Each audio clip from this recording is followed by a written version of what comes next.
আসসালামু আলাইকুম, আশা করি সবাই ভালো আছেন। তো আমরা জানি যে বাংলাদেশে এখন বর্তমানে প্রচণ্ড গরম এবং তাপমাত্রা 40 ডিগ্রির উপরে।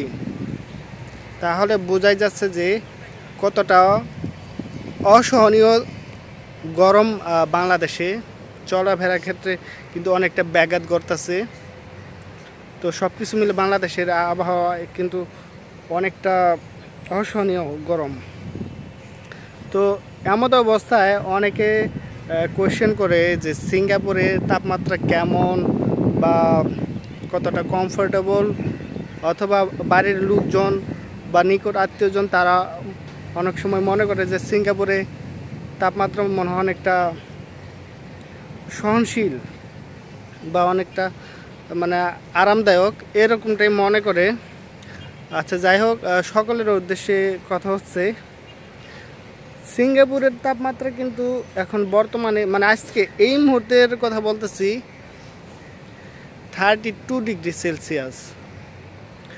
তো ওয়েদারটা মানে মানে সেলসিয়াসটা অনেক সময় আপ ডাউন করে, কারণ অনেক সময় মেঘাচ্ছন্ন থাকে, হ্যাঁ, তারপর বৃষ্টি হয়।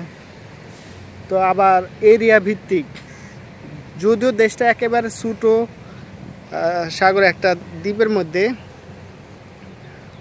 তবুও কিন্তু এখানে বিভিন্ন জায়গায় তাপমাত্রাটা একটু ব্যতিক্রম থাকতে পারে বা থাকে, কারণ এক পাশে বৃষ্টি হচ্ছে আবার আরেক পাশে বৃষ্টি হচ্ছে না, এমনটাই কিন্তু দেখা যায়।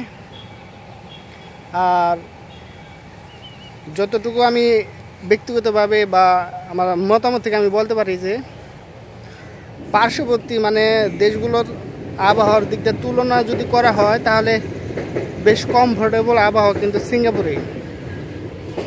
আর এখন যে 32 ডিগ্রি সেলসিয়াস আছে, এতটা গরমও থাকতো না যদি, যেমন বাংলাদেশে যখন প্রচণ্ড গরম থাকে তখন কিন্তু মোটামুটি আমরা অনুধাবন করতে পারি। আর আর বাংলাদেশে যখন প্রচণ্ড শীত পড়ে তখন এখানে কিছুটা অনুধাবন করা যায়। পার্শ্ববর্তী দেশগুলোতে যখন এরকম ওয়েদারটা খুব বেশি মাত্রায় পরিবর্তন হয়, এখানে কিছুটা অনুভব করা যায়, ঠিক আছে। আর সিঙ্গাপুর সরকারের প্ল্যানিংটা তো অন্যরকম। অন্যান্য দেশে কিছু ঘটনা ঘটার পরে যেমন পদক্ষেপ নেয়, আর সিঙ্গাপুর এমন একটা দেশ যে এদেশের সরকারের প্ল্যানিং থাকে যে এমনটা ঘটতে পারে, এমনটা গরম পড়তে পারে, শীত পড়তে পারে। তো এই জিনিসটা কিন্তু সবসময় খেয়াল রাখে, মানে সব কিছুর দিক দিয়ে, সমস্ত রুলসের দিক দিয়ে এই জিনিসটা এরা মনে করে যে এমন ঘটনা ঘটতে পারে। তো এটার জন্য কিন্তু তারা আগেই পরিকল্পনা নিয়ে রাখে, ঠিক আছে। তো সিঙ্গাপুরে তো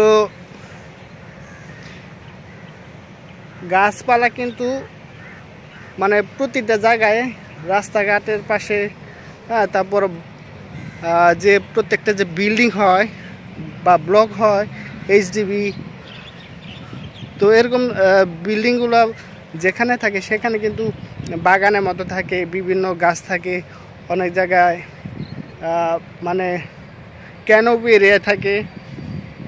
আবার প্রত্যেকটা বিল্ডিংয়ে, অফিস আদালতে fresh air, adjust air, fan এগুলোর ব্যবস্থা থাকে, এয়ারকন থাকে, হ্যাঁ। তো তারপর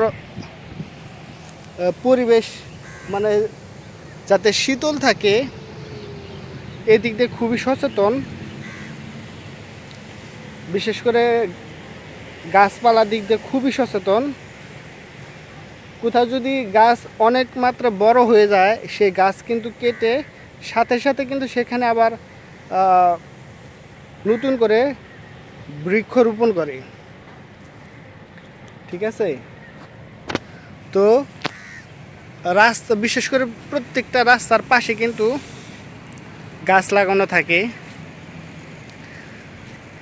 আর যে ওয়েদারটা বর্তমানে, তো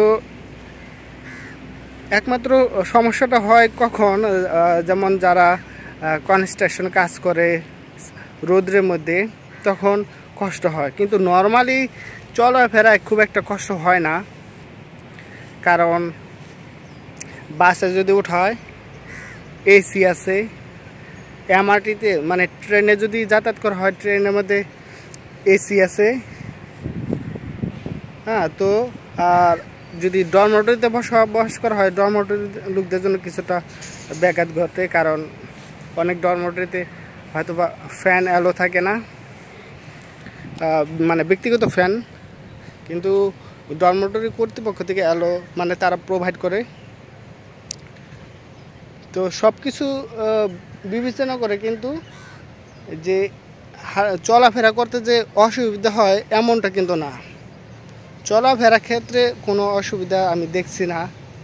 ঠিক আছে, শুধুমাত্র কর্মক্ষেত্রে যারা রোদে কাজ করে এই মুহূর্তে, তো তাদের জন্য কষ্ট হয়, কারণ রোদের মধ্যে এমনি যদি হার্ড ওয়ার্ক করা হয় তার মধ্যে এই যে 30 ডিগ্রি বা 31, 33 ডিগ্রি, 35 ডিগ্রি সেলসিয়াস তাপমাত্রা থাকে, তাহলে অবশ্যই কষ্ট হওয়ার কথা, স্বাভাবিক।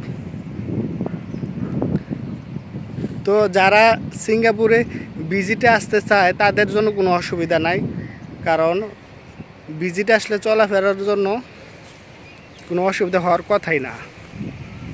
ঠিক আছে, যে তাপমাত্রা থাকে এই তাপমাত্রার কোনো অসুবিধা নাই। ঠিক আছে, আর যে পরিমাণ গরম ইচ্ছে করলে মানিয়ে নেওয়া যায়, মানিয়ে নেওয়ার মতোই, অনেকের ক্ষেত্রে কষ্ট হয় তবু মানিয়ে নেওয়ার মতো। ধন্যবাদ সবাইকে।